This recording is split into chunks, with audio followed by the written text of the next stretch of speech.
When you open your eyes to things unseen by the crowd, you do not merely gain knowledge, you inherit a burden. To see what others do not is to live with a vision that burns inside you like a secret fire. You cannot share it easily, for to reveal what is hidden is often to provoke fear, suspicion, even hatred. The masses cling to the safety of appearances, to the familiar shell of consensus. And when you dare to pierce that veil, you disturb the fragile order upon which their comfort rests. That is why I say to you, the visionary is never celebrated in his time. He is more often condemned, misunderstood, or isolated, for he carries the weight of truth that others are not ready to face. I have watched many lives unravel because a person saw too deeply into themselves or into the collective soul. In dreams, they encountered archetypal figures, wise old men, shadow women, animals speaking in tongues of fire, and when they tried to explain these visions, their friends shook their heads, their families whispered behind their backs, and society branded them as unstable. But tell me, who is truly unstable? The one who dares to face the dark currents of the unconscious, or the one who clings desperately to the mask of normality, pretending that the abyss beneath their feet does not exist? To see what others do not is dangerous, yes, but it is also the only path toward true individuation, the path toward becoming whole. The price of hidden vision is loneliness. There is a peculiar solitude that comes when you recognize patterns invisible to the common eye. You notice the shadow lurking behind the polite smile, the hunger hidden in the gestures of love, the wound behind the boast of success. To most people, these things remain unconscious. They act, they speak, they desire, but they do not see the roots from which these forces grow. But you, the one with vision, cannot be blind. Once your eyes have opened, you see the projection before it leaves their lips. You hear the archetype echoing in their laughter. And so, while they live in the ease of ignorance, you live with the strain of knowledge. You walk among them, but you are not entirely of them. And this estrangement is the cost of clarity. Yet vision is not merely an intellectual act, it is an initiation. Imagine standing before the great forest at night. Others say, do not go there, for it is dark and full of spirits. But you step inside because something within compels you, and there, in the silence of the woods, the trees begin to speak. Their roots whisper of death and rebirth. Their branches hum with ancestral voices. You see the patterns in the leaves as symbols, mandalas of the soul. You return to your village and say, I have seen the living mystery. But the villagers look at you with blank eyes and say, it was only a forest. The vision isolates you because it reveals layers of reality that cannot be reduced to common sense. And so you must carry it like a secret flame, protecting it from the winds of skepticism, yet letting it burn through you until it transforms your being. This is why prophets are often ridiculed, mystics shunned, dreamers ignored. For to reveal a hidden truth is to challenge the security of the collective dream. Most people are terrified of the unconscious. They fear their own shadow, their own desires, their own death. So when someone speaks the language of dreams, they recoil. But I tell you, those who see are not cursed. They are chosen, they are called to stand at the threshold between the known and the unknown, to become mediators between consciousness and the abyss. But the calling is never without suffering. For every vision comes with a cross, and every revelation demands a sacrifice. Do you think it is a light thing to see into the depths of the psyche? To realize that the smiling neighbor hides a violent shadow, that the pious man carries lust in his bones, that the healer is secretly wounded? To see these truths is not to condemn them, it is to recognize the wholeness of the human being, but the burden lies in the knowledge that most cannot bear such recognition. They want the illusion of purity, the myth of goodness, the fiction of control. And you, with your vision, are forced to live with the paradox. Man is both divine and beast, light and shadow, saint and sinner. To carry that paradox consciously is to live in tension, to walk daily with a weight that others refuse to acknowledge. Dreams are one of the gateways through which this hidden vision emerges. I recall a patient who dreamt of a vast underground cathedral filled with flickering candles and faceless priests chanting hymns. She woke trembling, unable to explain it, but I knew at once that she had touched the archetypal realm, the collective unconscious.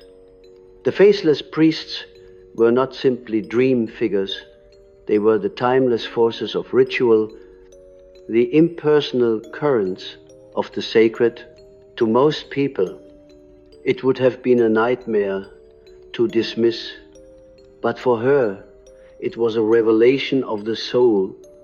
Such dreams often come uninvited, and those who see them must live with their haunting resonance. The danger lies in dismissing them, for what is repressed grows stronger, but the equal danger lies in being consumed by them. Losing the balance of consciousness, to see what others don't, is to live with a constant threat of being misunderstood. When you speak of archetypes, of shadows, of anima and animus, people not politely but secretly think you are indulging in fantasy. They prefer the concrete, the measurable, the scientific, but the psyche does not speak in the language of machines. It speaks in symbols, myths, images. Those who see must learn to translate the language of the soul into words that the rational mind can tolerate, and still, the vision always exceeds the explanation. No matter how eloquent you become, the mystery always escapes, always slips into silence. This is the burden of the visionary, to know more than can ever be said, and yet, despite the danger, despite the loneliness, vision is the most precious gift of the human spirit. Without it, we remain trapped in unconscious repetition, slaves to patterns. We cannot see. The man who does not recognize his shadow projects it onto his neighbor, his wife, his enemy, and spends his life in perpetual conflict. The woman who does not see the archetype ruling her heart becomes possessed by it repeating relationships that wound her again and again, but the one who sees breaks the cycle. The one who recognizes the shadow withdraws projection and begins the hard labor of integration. The one who sees the archetype can step outside its grip and begin to dance with it consciously. Vision is the key to freedom. But the price of freedom is always responsibility. You may ask, why does hidden vision come to some and not to others?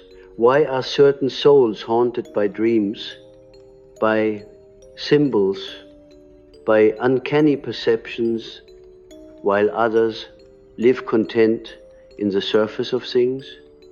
I cannot answer with certainty, but I believe it is a calling of the unconscious itself. Some are chosen to bear the weight of collective darkness, to see not only for themselves but for humanity. They are like lightning rods, attracting the storm of archetypal energy, so that others may live undisturbed. This is why so many artists put prophets suffer. They are not merely living their personal lives, they are carrying the burden of the collective soul. And when society mocks them or rejects them, it is only because society fears to face its own reflection.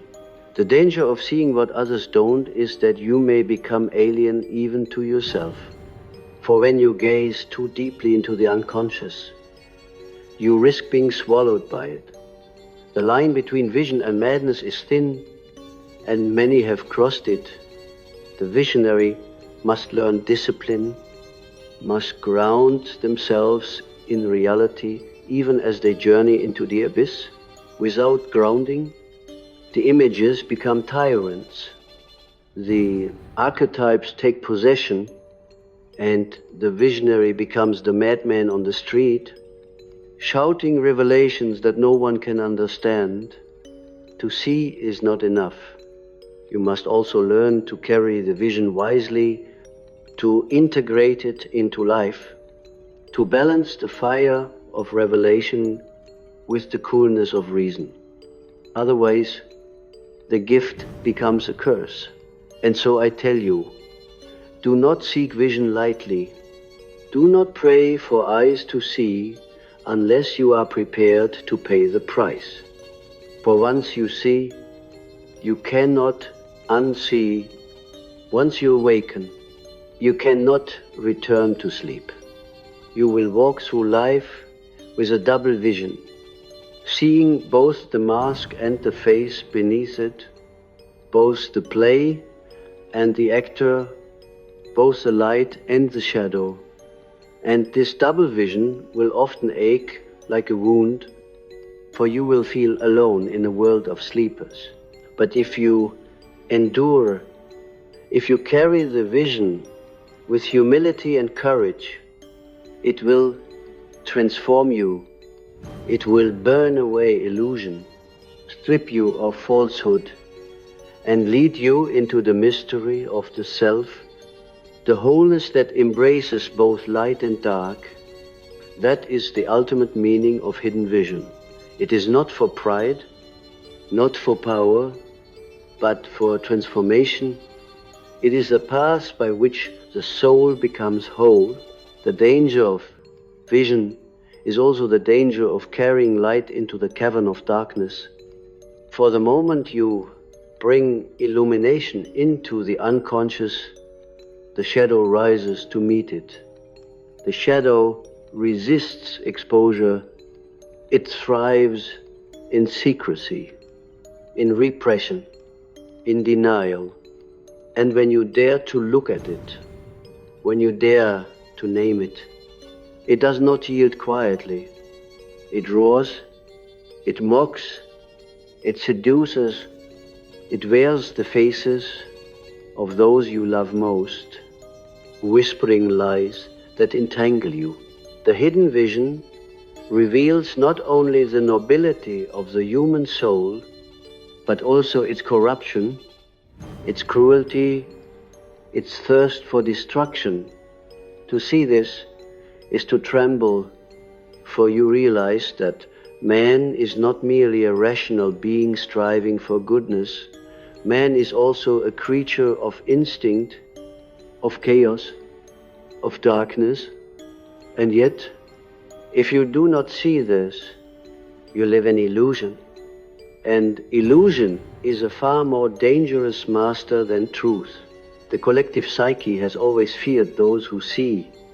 Think of the ancient seers, the prophets who spoke of coming catastrophe, of hidden sins, of divine judgment.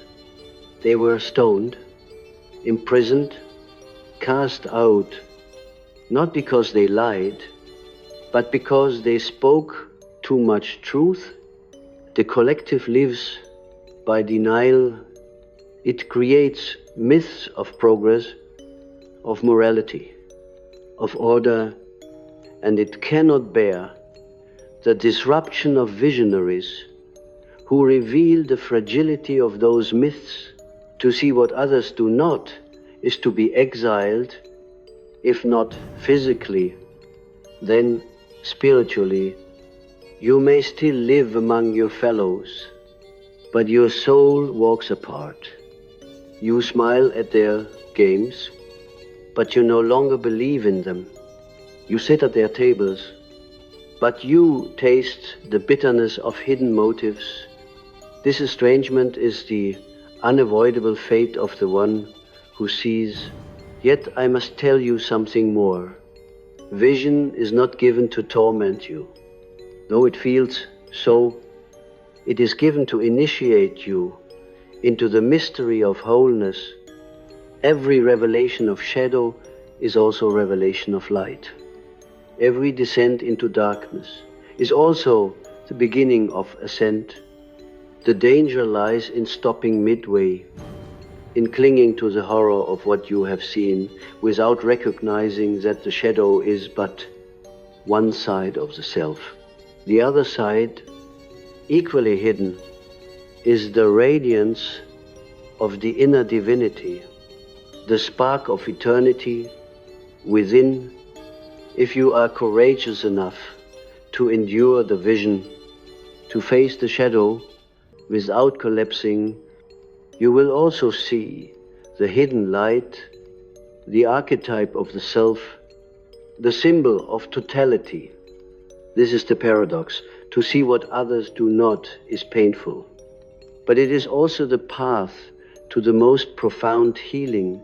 I recall another dream, one that came from a patient tormented by visions. He could not understand. He dreamt of a vast mountain, black as coal, with a serpent coiled around its peak. The serpent spoke to him, saying, "Climb, if you dare, but every step will strip you of something you love." He awoke in terror, unable to shake the image. For him, this was not simply a dream, it was a revelation of his individuation process. The serpent was the archetype of transformation, the mountain, the symbol of ascent into wholeness. To climb meant to sacrifice illusions, comforts, identities, and indeed, in the years that followed, he lost friendships, occupations, even the approval of his family, but he gained himself. This is the danger of hidden vision. It strips you bare. It demands sacrifice, but what it gives in return is beyond measure. Those who see are often accused of arrogance, as though vision were a matter of pride, but in truth, it is rarely chosen. It descends upon you like a storm, uninvited, unavoidable. You do not seek the dream, the symbol, the uncanny perception. It seizes you. The visionary is more often humbled than exalted. They cry out like Jeremiah, "Why have you burdened me with this vision? Why can I not live like others in peace, in ignorance?" And the answer is silence, for the unconscious chooses whom it will. Some must carry the burden of sight so that the world may not be entirely blind. If you are one of them, your life is not your own.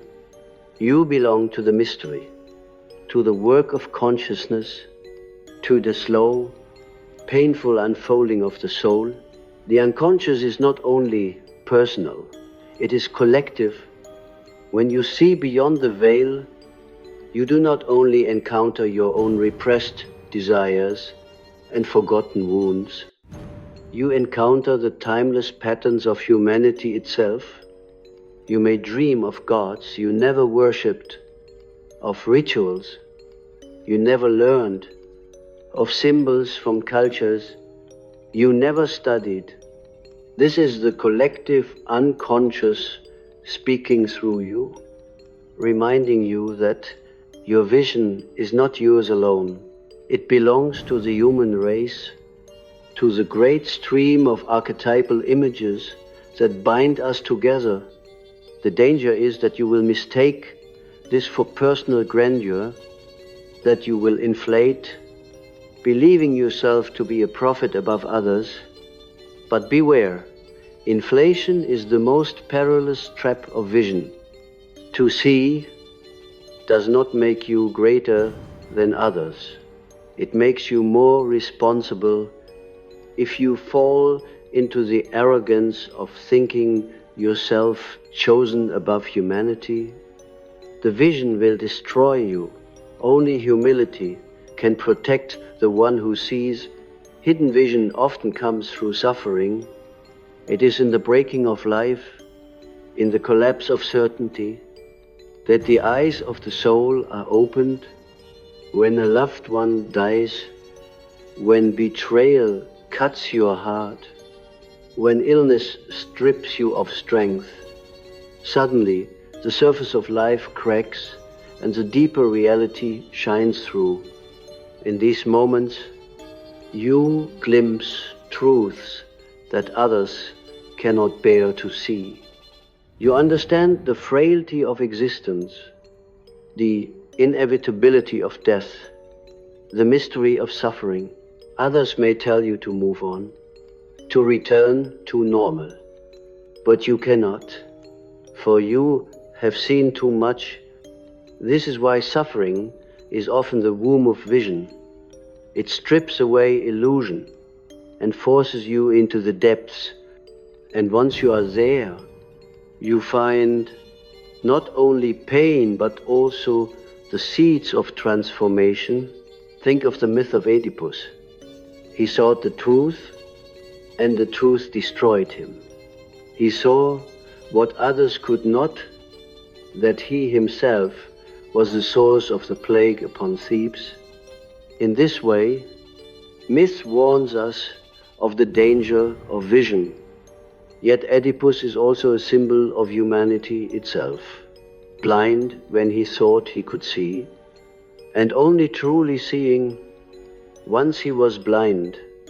This paradox lies at the heart of vision. The one who sees must also suffer blindness. The one who knows must also taste despair, but through that despair comes wisdom, a wisdom that cannot be taught, only lived. To see what others do not is to walk the path of Oedipus, of Cassandra, of every soul who has carried the fire of hidden vision. Their fate warns us, but it also calls us, for without such seers, humanity would remain asleep in its own darkness in every age. Those who see are both cursed and blessed. They are cursed because they cannot join in the easy laughter of the crowd. Blessed because they drink from the deeper well of the soul. They are cursed because their words are doubted, their motives questioned, their visions ridiculed. Blessed because they carry within them the seed of transformation, the possibility of healing not only themselves but also others. Many will reject them, but some, a few, will recognize the resonance of truth in their words, the spark of light in their presence. And for those few, the visionary becomes a guide, a mirror, a midwife of the soul. This is the hidden purpose of vision, not to set you above others, but to serve as a bridge to help those willing to awaken find their own path into wholeness. But I must remind you again, the path is perilous. Do not romanticize vision as though it were a treasure without cost. It will strip you of illusions. You may still long for friendships you may wish to keep, securities you may crave. It will demand honesty from you at every turn, forcing you to confront your own shadow again and again. For the danger of seeing what others do not is not only that they will misunderstand you, it is also that you will see yourself more clearly than you wish. The lies you tell yourself, the masks you wear, the comforts you cling to, all will be revealed. And this revelation is perhaps the hardest of all, for it shatters the image you have of yourself. Yet, if you can endure this, if you can look into your own abyss without fleeing, you will discover the pearl hidden in the depths. You will discover the self, the center that holds the mystery that makes life worth living. The world does not reward visionaries with comfort. It rewards them with responsibility. If you are given eyes to see, you will not be left to enjoy them privately. Life will demand that you use them for healing, for truth, for transformation. You may wish to remain silent, to keep your visions hidden, but the unconscious has its ways of forcing you to speak. A dream repeated, an image that haunts, an impulse that burns within you until you can no longer keep it inside. And when you speak, you risk everything, your reputation, your belonging, even your safety. But silence is a greater danger, for what is repressed does not disappear. It festers. Better to speak and risk rejection than to be devoured from within. This is the moral burden of vision. It cannot be hoarded. It must be lived. And in being lived, it transforms not only you, but those who encounter you. The vision you carry will test you again and again, for it does not remain static. It shifts, deepens, and transforms as you yourself are transformed. At first, it may come as flashes of intuition, strange coincidences, dreams that disturb your sleep. Later, it may come as a deepening of perception, a clarity that cuts through the masks of others, a sensitivity that hears the unspoken. But if you remain faithful to it, if you do not flee, it will eventually seize you entirely, shaping the very pattern of your destiny. You will realize that your life is no longer merely your own, that you are living a story scripted not only by personal choices, but by the archetypes of the collective unconscious. This is both terrifying and liberating. Terrifying, because you sense forces larger than yourself moving through your existence. Liberating, because you discover meaning in what once seemed random, purpose in what once felt senseless. But with this realization comes another danger: isolation. You will try to explain your vision to others, to share your insights, and you will meet the blankness of incomprehension. They may listen politely, or they may laugh, or worse, they may turn against you. You will feel the ache of being misunderstood, of being cut off from the fellowship of ordinary life. And in those moments, you may be tempted to betray your vision, to silence yourself, to conform once again to the blindness of the collective. But know this: to betray your vision is to betray your soul, and no amount of belonging can compensate for that loss. Better to walk alone in the wilderness of truth than to sit in the crowded halls of illusion. The unconscious does not reveal itself without cost. Every symbol that arises from the depths is two-faced, both destructive and creative, both demonic and divine. The danger of seeing what others do not is that you may be overwhelmed by the destructive aspect, seeing only the darkness, the terror, the chaos. But if you endure, if you hold the tension without collapsing, you will begin to see the creative side, the new life that emerges from the ruins, the light that shines in the very heart of darkness. This is why visionaries are so often misunderstood. The world sees only their darkness, their strangeness, their suffering. But beneath that darkness, something is gestating, something that belongs not only to them, but to the whole of humanity. Consider the archetype of the prophet. He speaks not from his own mind, but from the fire of the collective unconscious. He warns, he calls, he challenges, and for this he is despised. Yet centurie la terre, his words remain echoing with a power that outlives empires. The prophet suffers in his lifetime, but his suffering is the seed of transformation for generations to come. This is the hidden logic of vision. It does not exist merely for the comfort of the one who sees, it exists for the evolution of the whole.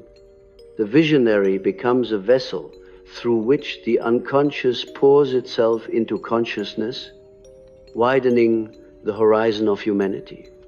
This is why your vision matters, even if no one understands you now. Its fruits may not ripen in your lifetime, but they will ripen in time. The psyche does not speak in straight lines. It speaks in circles, in spirals, in symbols that return again and again. You may think you have understood a dream, only for it to return years later in another form, revealing deeper layers you had not yet grasped.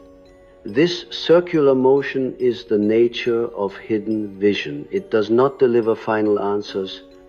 It draws you deeper into mystery. The danger is that you will grow impatient, demanding clarity, demanding certainty, but the unconscious does not yield to demands.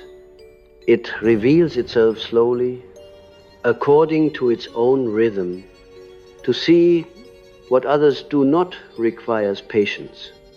humility, the willingness to live with ambiguity. If you insist on quick answers, you will distort the vision, forcing it into forms that flatter your ego but betray the truth. Better to wait, to live with attention, to let the vision unfold in its own time. There is another danger, possession, when a symbol grips you too tightly. When an archetype takes hold of your soul, you may become its mouthpiece, its instrument. You might lose yourself, speaking not as an individual, but as the archetype itself. This is the fate of the fanatic, the one who sees a vision and mistakes it for the whole truth.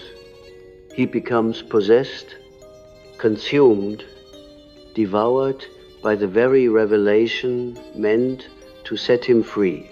To guard against this, you must cultivate the discipline of reflection, the capacity to step back, to ask, is this vision truly mine? Or is it the voice of something larger moving through me?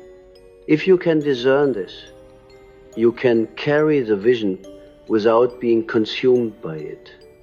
But if you cannot, the vision will destroy you.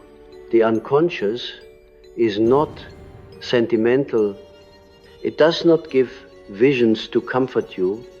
It gives them to challenge you, to break you open, to force you toward wholeness.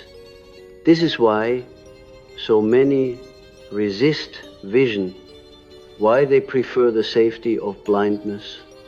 For once you see you are responsible, you can no longer pretend, you can no longer participate in the games of denial.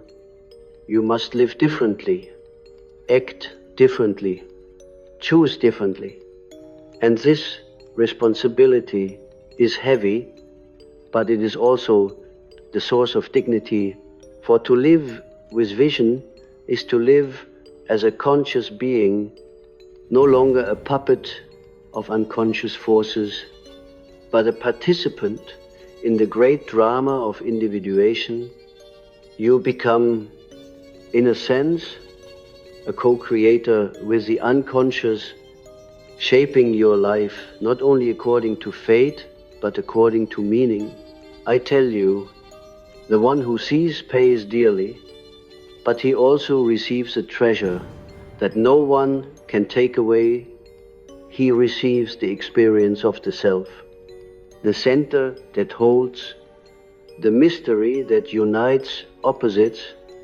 He sees that light and darkness are not enemies but partners, that destruction and creation are bound together, that death itself is not the end but the gateway to transformation. This is the deepest danger and the deepest gift of hidden vision. It overturns all your certainties, dissolves all your categories, and reveals that life is infinitely more mysterious, more paradoxical, more sacred than you had ever imagined. But beware of despair, for when you first see, the weight of what others cannot see may crush you. You may feel that you are mad, that your vision is meaningless, that you are condemned to wander forever in isolation. This is the trial of the visionary, the dark night of the soul. And many do not survive it. They retreat into cynicism, or into madness, or into silence. But if you endure, if you cling to the thread of meaning, even when all seems lost, you will emerge stronger, clearer, more whole. The vision will not destroy you. It will transfigure you. And when that transfiguration comes, you will realize that what once felt like curse was in truth initiation, Think of the alchemists, those medieval seekers who worked in hidden laboratories, gazing into the transformation of metals as though into the soul of the world. They saw what others did not, that matter itself is alive with spirit, that the work of transmuting lead into gold is also the work of transmuting the soul into wholeness. They were mocked as dreamers, charlatans, fools, yet in their strange symbols, their cryptic drawings, lies a wisdom that endures. The alchemist was a visionary carrying the burden of sight in a world not yet ready. And so it is with you.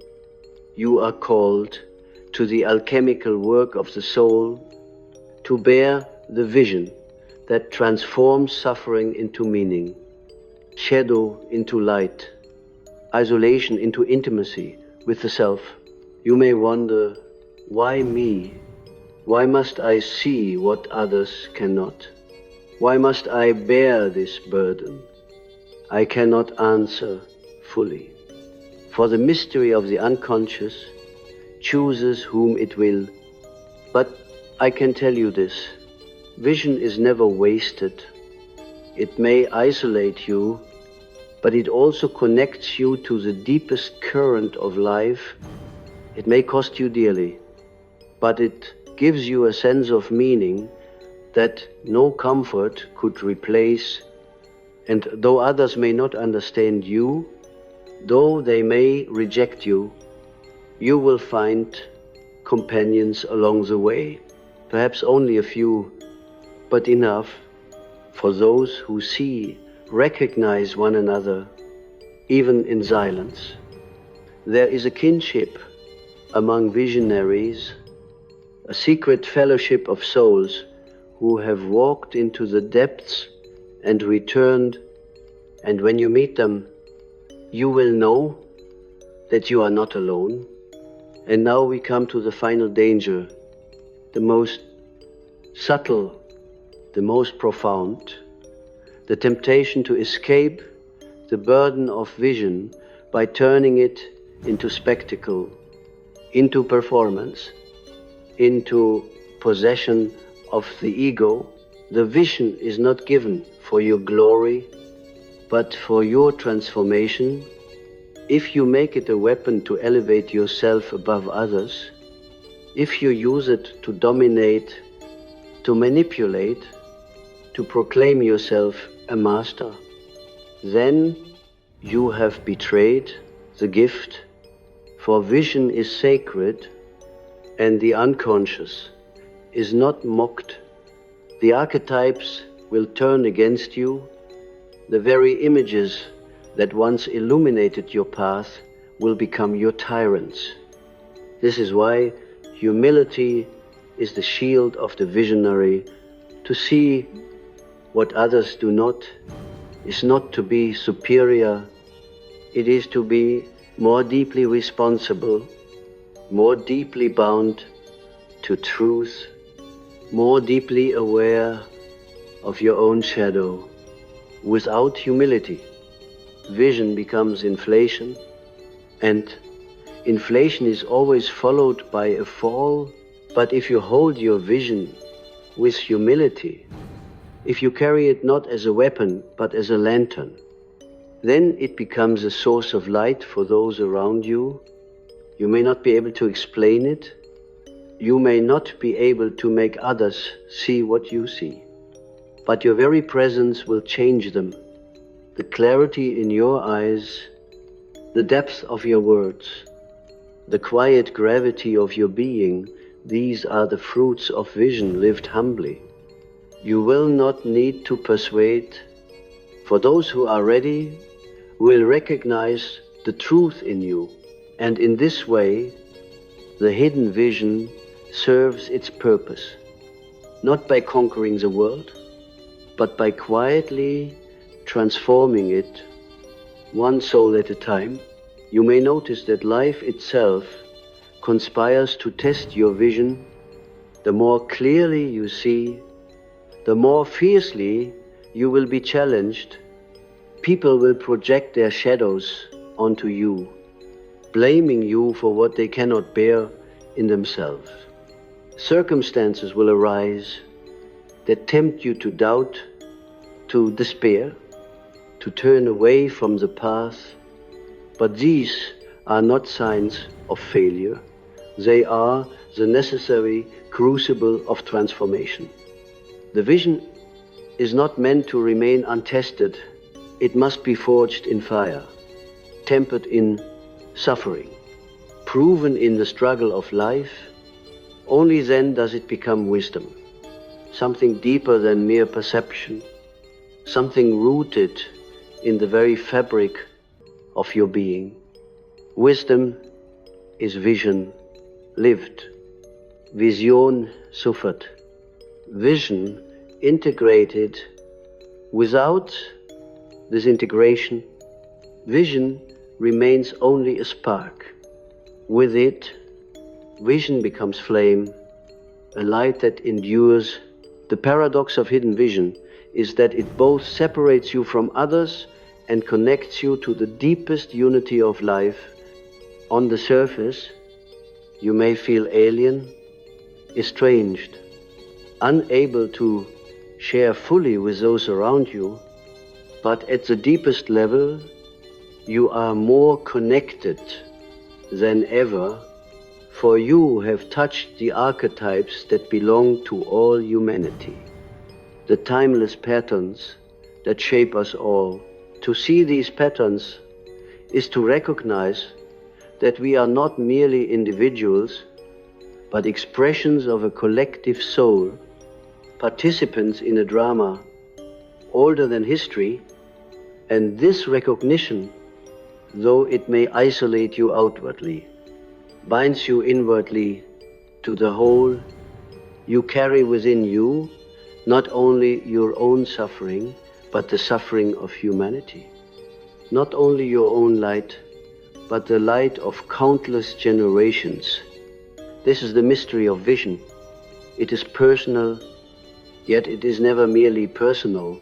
It is the soul of the individual touching the soul of the world. Do not imagine that vision will spare you from pain.